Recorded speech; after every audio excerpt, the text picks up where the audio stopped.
உனக்கு என் கூட பேசுற தோதோவா உனக்கு நேரில் காட்டுட்டுமா சின்னுக்கு பிடிச்ச எல்லா இனிப்பும் சாப்பிட தரட்டுமா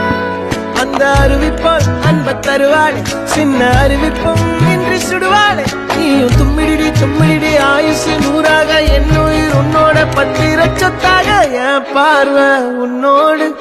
உன் பொம்மை கண்ணோடு பேசாமல் விண்ணோடு நாம் மிதந்து போவோம் காதாரா அடியாலும்